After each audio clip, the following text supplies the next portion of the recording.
efficiency. Zero tailpipe. Hello, I'd heard that with the latest update to the operating system on Apple phones, iOS 12, that Google Maps would be added to CarPlay. Now, CarPlay is something that's in our Hyundai IONIQ Electric, but previously I've never used it very much. I was looking forward to Google Maps coming onto it, giving me some kind of Tesla-like experience to being able to sort of pinch and zoom and scroll around and, voice navigate or sort of press navigate on the map to various places. So does Apple CarPlay adding Google Maps on the Hyundai IONIQ Electric give you a Tesla-like navigation experience? In a nutshell, no. What we're going to do now is compare the three map systems. We're going to compare Google Maps, CarPlay with Apple Maps, CarPlay with the built-in GPS sat-nav of the IONIQ Electric. So first we'll see the multiple steps you need to go through. Got to make sure that your phone is plugged into the main USB under the sat-nav unit, under the GPS unit in the car, not into the one in the armrest, which only provides USB power. You can't just press Map and get to either Apple Maps or Google Maps. You need to press Home, then CarPlay, and then the icon that you need, except if the car is already navigating, in which case it'll go to the one that you used last, whether that was Apple Maps or Google Maps.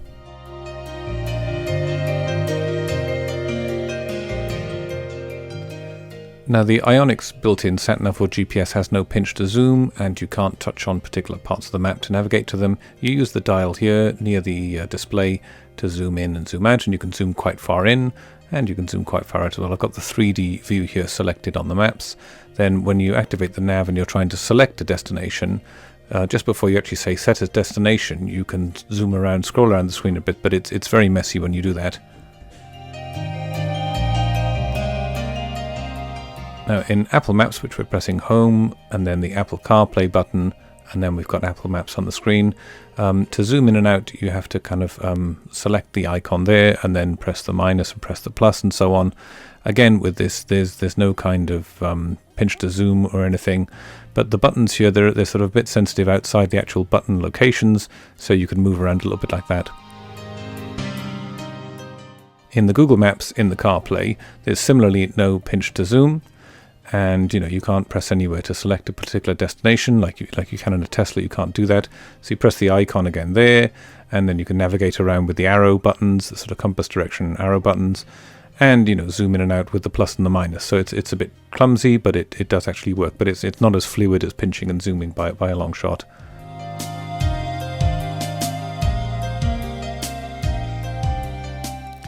Now with the IONIQ's built-in navigation, there's no voice activation that I could see. It's meant to be there, but I couldn't find it. So, you can look for a point of interest and it'll give you this kind of generic list of places. Or then you can use the POI menu again and you can actually look for a name. I find that's the most straightforward thing to do than going through the address options. So let's say that we navigate to Preston here, which is a city in the north of England. And then it'll search for it and give you, various options there. So you could go directly to the sort of Preston, United Kingdom, or just press the top one here for illustration.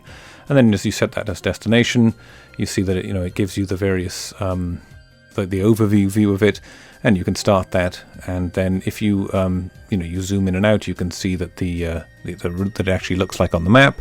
And it's fairly clear, but you don't get any traffic information. You don't know what's happening on the way. So you can actually select some route options by going to the overview and select, say, whether you want fast, slow, using motorways or toll roads and so on. In CarPlay Apple Maps, you can use voice navigation. Navigate to Preston. Getting directions to Preston. And there you get, the overview of the route again. And you can see where you're going and how long it will take. Starting route to Preston. Okay. Head south on Home Road.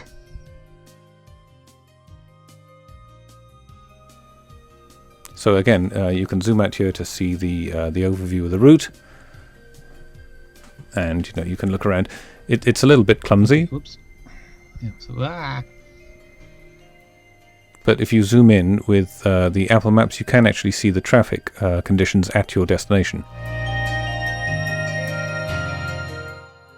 For Google Maps on CarPlay, when you select the destination again, you can see the overview of it.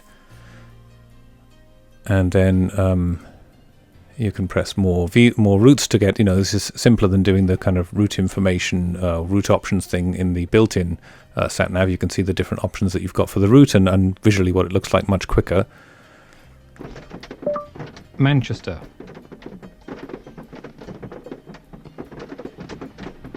Manchester.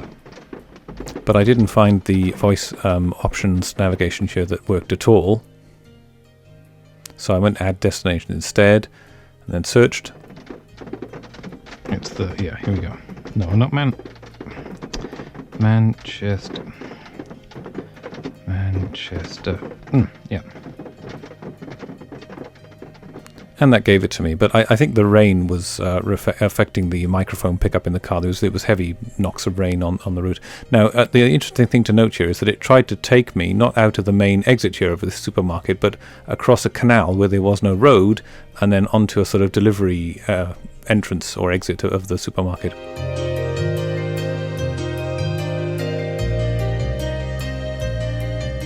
Now, in terms of overall clarity, the built-in GPS on the IONIQ Electric is quite hard to beat. The colours are very clear, the labels are nicely laid out and so on. You've got this automatic zoom option which you can activate, and clear information about which lane you need to be in. So it'll sort of zoom in and out as it needs to. When you need to have information, it'll zoom in. Otherwise, if there's a long time before your next turn, it'll zoom out. When you zoom in, you can zoom in really quite far here, so you can actually see the two carriageways, the two lanes of the highway there. Yes, let's see, it zooms in. Leave at the second exit. Yeah, and now we've got... Now leave the roundabout. I'm deliberately not going to do that, and I'm looking in the right direction. I've just got the camera on here. So I'm going to come down here.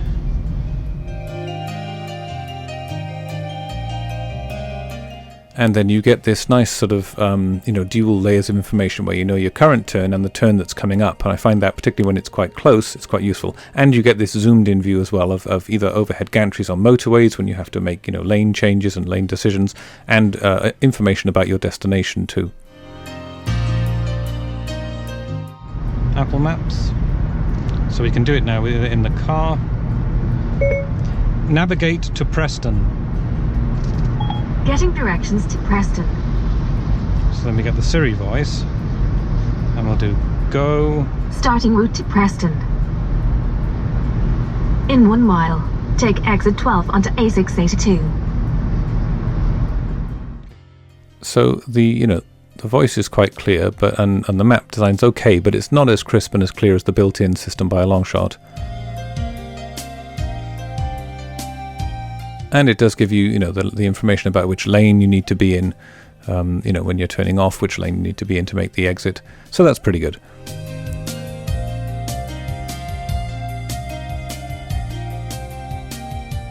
The other interesting thing is that it also duplicates the notifications on your Apple Watch, although it's best to just wait for the tap, and obviously you shouldn't look at your your wrist. Now going to the Google Maps. The sort of trick up its sleeve here is that it's got this satellite map layer view that you can add in, which we're doing here, so you can see a lot more about your surroundings than just a kind of line-based map. So yeah, you can see the difference in the detailed information here in terms about where you are and where you might be going and what the conditions look like there.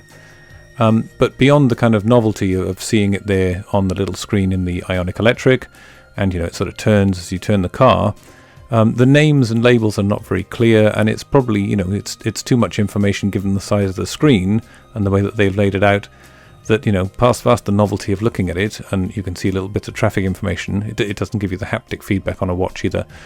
Continue on M65 for 2 miles. So the voice instructions are okay, it's just, there's virtually no... In 2 miles, at junction here. 12, take the A682 exit to Nelson, Briarfield. So yeah, it's the voice is clear, but there's not as much information as the built-in one. Now, in terms of switching between them here, you can see the Apple Maps CarPlay there.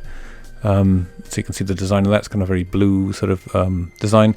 Then you can see the satellite view on the CarPlay Google Maps here, which you can see there's a lot more sort of visual clutter given the size of the screen, but it does still give you some information that you need to make your turns.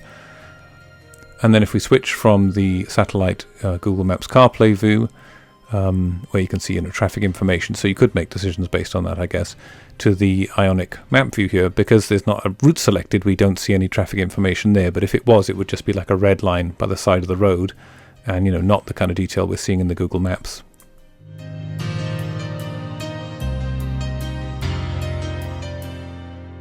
The only thing I would say that the Google Maps in CarPlay, in the IONIQ Electric at least, is useful for is sort of, having a quick overview of what traffic conditions are like if you're driving to somewhere that's very congested, like a city. Other than that, I can't really see me using it. I think I'll stick with the sort of clearer graphics, the dynamic zooming in and out, and the kind of, the detail views when it shows gantries or destinations and things like that to give you the extra bit of information for particular types of turns and decisions. I'd rather stick with that than the Apple Maps or the Google Maps. I guess if your car doesn't have a built-in map system, it's pretty good, but we're talking about our IONIQ Electric here, and it does have it. One of the theoretical benefits could be that the map data in Apple Maps or in Google Maps is more up-to-date than the IONIQ Electric. I know that my IONIQ Electric map data is out of date, and I need the software update whenever I take it in for a service towards the end of the year. But when I went to this particular supermarket, in a fairly major city, it had the wrong entrance. It wanted to take me to a delivery entrance and didn't know the main way into the supermarket. So that doesn't give me much confidence about, it may be up-to-date data, but it may be, inaccurate in other ways. So there's also the issue that it obviously uses your mobile data plan up. That might be more so for Google Maps when it's doing the satellite overlays to show you the sort of the landscape that you're going through. Maybe not if you've got those maps preloaded and downloaded for offline use. I don't know. The main thing that I don't like about it is that it doesn't zoom in for, turns or steps in your navigation. It also doesn't give you the kind of zoomed in overview of gantries, to show you which lanes you need to be on a motorway or highway when you're switching lanes, when you're having sort of major turn-off points. And the lack of zoom in, it means you can't see very much. And, it doesn't sort of do that along the route dynamically. And it seems, a bit small. The voice guidance on both Google Maps and Apple Maps is quite good, though. On Apple Maps, which I hadn't used before, I'm only using it here to compare the three map systems.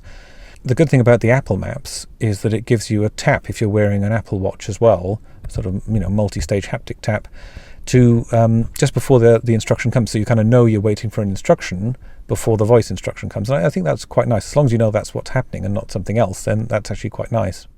So I hope you've enjoyed that little test of the Google Maps in CarPlay in the IONIQ Electric. Please do subscribe if you want to see more videos, and bye now.